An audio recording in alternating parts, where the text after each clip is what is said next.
Salut les devins, c'est Saikyo et bienvenue pour mon résumé complet en français du chapitre numéro 18 de Boruto to Blue Vortex, dont le titre est soumis à interprétation, celle que j'ai reçue pour ma part est La nuit porte conseil. Il a pour page de couverture Matsuri, la fameuse Shinju. Sans plus tarder, le chapitre s'ouvre sur Sumire. Elle se dirige vers le labo de Amado et elle est pensive, attristée par ce qui vient de se produire. Mais immédiatement, son regard est attiré par quelque chose, c'est Kawaki qui s'en prend à Amado. On le savait via un précédent chapitre et on va voir les tenants et aboutissants de cela. Sumire est surprise et Kawaki lui dit de se taire, qu'il sait ce qu'il fait, qu'il est en train d'avoir une sorte de discussion avec Amado, bien qu'elle soit plus que rude. La demande de Kawaki est très simple. Suite à sa discussion avec Boruto, qui a été riche en révélations grâce à Kashinkoji et au Jippo, Kawaki demande à Amado de réorganiser la répartition de ses capacités. D'après ce qu'il en ressort ici, ce n'est pas vraiment un power-up que peut obtenir à proprement parler Kawaki, mais il faudrait peut-être le voir comme un personnage dont on a créé ses statistiques dans un jeu vidéo.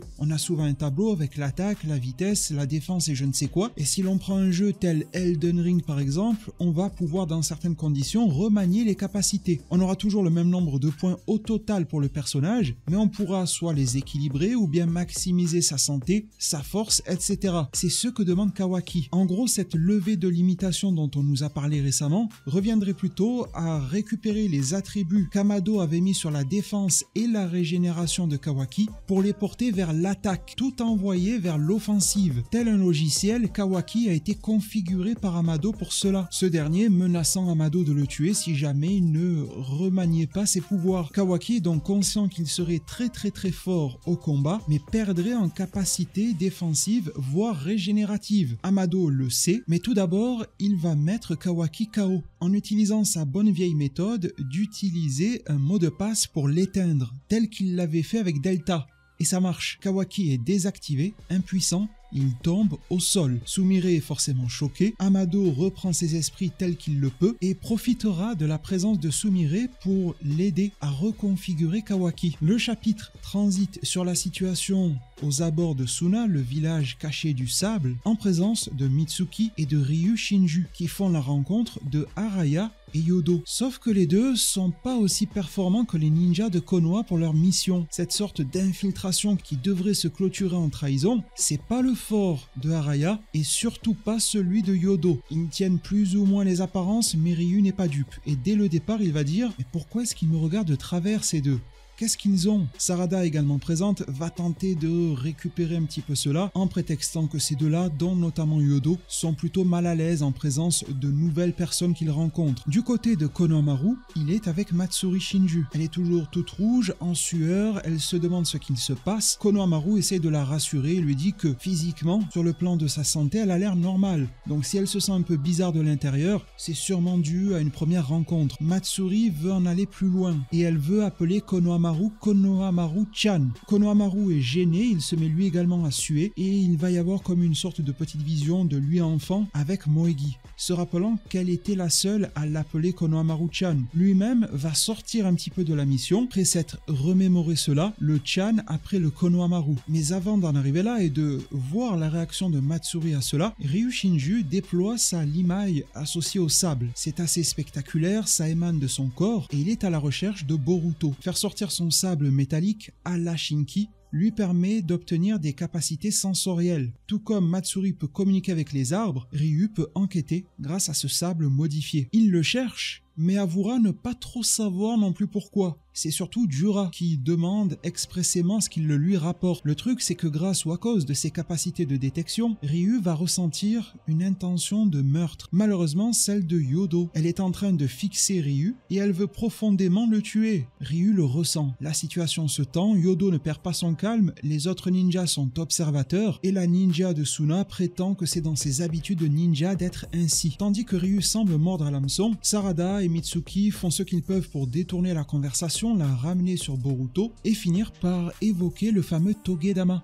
la boule d'âme épineuse, cette sorte de cœur à l'intérieur de chaque Shinju contenant diverses informations à la fois du Jubi, des Tsumeaka, les salissures de griffes, probablement donc de code ou encore et surtout du ninja qui a été capturé par le Jubi. Dans le cas de Ryu, c'est Shinki. Ils vont tellement arriver à détourner la conversation et à la focaliser sur cette boule que Sarada va arriver à porter le sujet sur le fait de l'utiliser comme un appât. Vu que Boruto en a tant appris sucré, cette sorte d'essence des Shinju, autant l'utiliser pour l'appeler. Et Ryu va dire que c'est plutôt une bonne idée. Entre-temps, nous retournons du côté de Amado ainsi que de Kawaki qui se réveille. Ce réveil a probablement été programmé par Amado lui-même. La tension se lit sur le visage de Sumire et Amado va appeler Kawaki à se détendre, faire un pas vers lui en lui disant qu'il le comprend, que cette présence des arbres Shinju humanoïdes est une menace totale et que cela était complètement inattendu, tandis qu'une silhouette au cœur d'un caisson vitré apparaît, se dessine et ressemble fortement à Delta. Amado poursuit et dit qu'il n'a pas d'autre choix que de modifier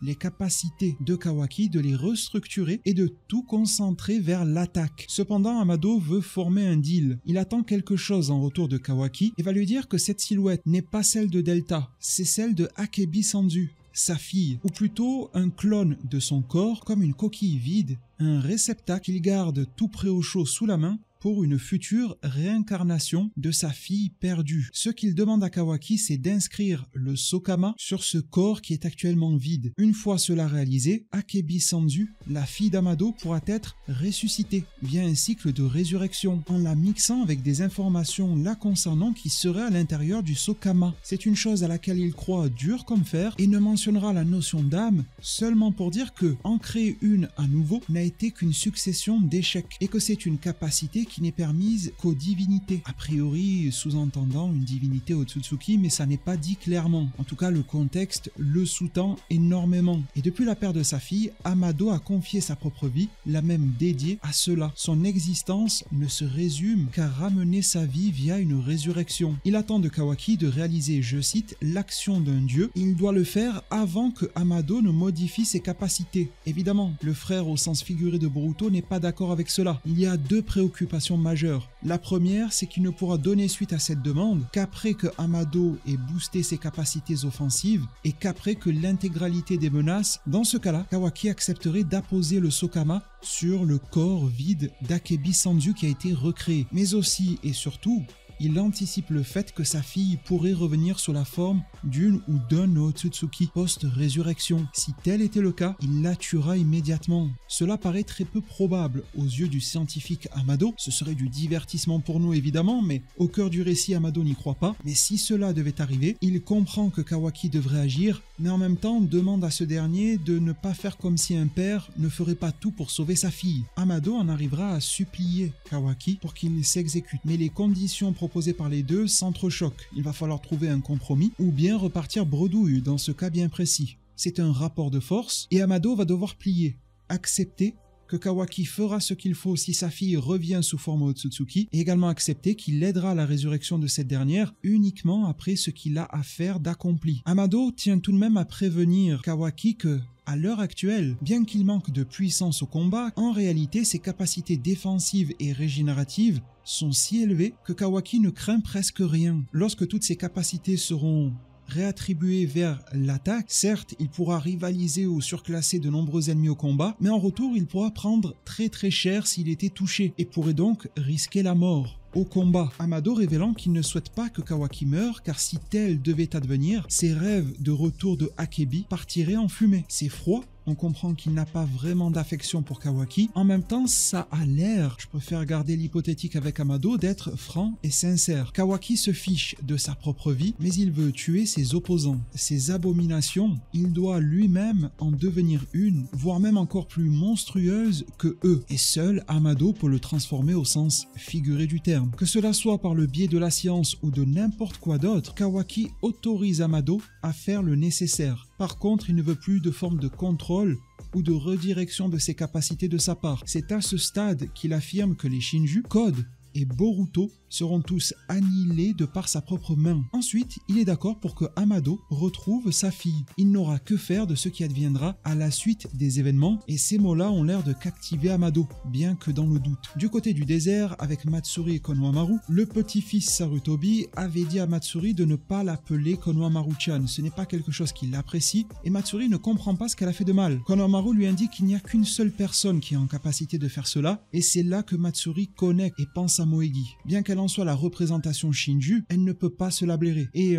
la considère comme une rivale vis-à-vis de sa cible en amour, Konohamaru. Son air de visage change totalement, elle est terriblement sérieuse, une intention quasiment mortelle se dégage d'elle, elle devient de plus en plus crispée, énervée et va citer le personnage de Moegi. Konohamaru ne voulait pas le révéler et c'est alors qu'elle va laisser émaner de son pouvoir. Elle va devenir de plus en plus menaçante envers Konohamaru et l'ordonner de répondre en l'appelant cette fois-ci Sarutobi Konohamaru. Il n'y a plus de Chan ou quoi que ce soit. Elle passe de l'amour à la violence en un claquement de doigts. Dans les environs de Ryu Shinju, la situation est également de plus en plus tendue. Il va dévoiler, révéler et faire sortir de son propre corps le Togedama en lévitation devant lui. C'est assez intéressant de voir Ryu qui est toujours capable de vivre ou autre. Ce n'est pas comme un cœur qui a besoin d'être véritablement physiquement connecté. Le chakra circule même à l'extérieur du corps. Il prétend donner suite à la stratégie de Konoha et d'utiliser cela comme un appât pour Boruto. Tout le monde est choqué et c'est alors que les ninjas de Suna vont faire à peu près n'importe quoi, surtout Yodo. Elle avait prévenu, je suis prête à faire tout et n'importe quoi pour sauver Shinki. Elle va se précipiter tête baissée dans le n'importe quoi. On ne sait pas d'ailleurs si c'était prévu par Kashin Koji et son Jippo. Lui et Boruto n'apparaissent pas une seule fois du chapitre. On n'a pas leurs commentaires pour savoir si tout cela se passe comme prévu ou pas. Et que va faire Yodo face à ce Togedama? Elle va plonger littéralement physiquement, sauter pour l'attraper et tenter de libérer Shinki. Le truc c'est que Ryu avait tout prévu et ce soi-disant appât pour Boruto était un appât pour eux, pour cette équipe baroque entre Konoha et Suna. Il n'en était pas certain mais il voulait vérifier ses suspicions et ses intentions meurtrières qui se dégageaient de Yodo. C'est alors que son corps à elle est totalement immobilisé par la limaille contrôlée par Ryu. Il arrive à envelopper les corps et les manipuler comme des marionnettes. Mitsuki lui-même a été pris à revers et se rend compte que Ryu avait au moins un pas d'avance sur la stratégie de ses ninjas et a gagné. Il a joué au plus bête alors qu'il était le plus intelligent et cela a été payant. Ce sont des êtres fraîchement nés et Matsuri le précisera dans ce chapitre et pourtant dotés de tellement de capacités y compris intellectuelles et stratégiques. Tous les ninjas gravitant autour de Ryu seront immobilisés et seront manipulés. Sarada sera précipité vers Yodo, kunai à la main, pour la tuer. Pour le moment, Ryu n'a même pas besoin de se battre directement pour causer du tort à ses opposants. C'est vraiment cheaté. Ce qu'il est encore plus aux yeux de Ryu Shinju, c'est une attaque qui d'apparence ressemble quelque peu à un croissant de lune et vient libérer Sarada et Yodo. Le sable de Ryu est complètement propulsé en arrière, la dernière page du chapitre nous étant révélée. C'est Taraya qui tire son épingle du jeu et il a développé une technique en collaboration avec Shinki qui à la base était prévue pour collaborer avec lui et ses capacités liées à la limaille. Mais il va détourner ce jutsu pour annihiler les attaques de Ryu. Une sorte de lame de scellement magnétique en fer à particules. C'est plutôt stylé à voir, on voit comme une limaille de fer et de sable qui enveloppe cette épée-là comme s'il en avait le contrôle et Actera n'avoir jamais entrevu d'utiliser cette technique dans de telles conditions. Au contraire, c'était pour combattre avec Shinki et pas de manière détournée contre ce dernier. Cela met un terme à ce chapitre assez riche, j'ai trouvé, qui revient à certains fondements que l'on apprécie de l'œuvre Naruto, Shippuden, Boruto et To Blue Vortex. Vous me direz s'il en est de même pour vous en zone commentaire. La preview pour le chapitre 19, attendue aux alentours du 18, 19, 20 février 2025, nous dit, je cite, « La lame perfectionnée avec la limaille de fer combinée au sable pourfend absolument tout sur son chemin. » Quel est le sort réservé à Konohamaru dans cette situation absolument critique? Enfin, une certaine forme de tension et de retour dans Boruto To Blue Vortex, ça m'a fait bien plaisir, j'espère que ce résumé est également pour vous. Si c'est le cas, le pouce en l'air est extrêmement important. Il est fort probable que cette vidéo sorte en plus tardivement dans la nuit. Si on peut maximiser le nombre de pouces bleus comme la fois précédente, ça serait vraiment parfait. Merci du fond du cœur, abonnez-vous, activez la cloche, on va avoir pas mal de sujets à discuter dans les jours et semaines à venir. Prenez tous extrêmement bien soin de votre futur et à plus pour de prochains arts divinatoires.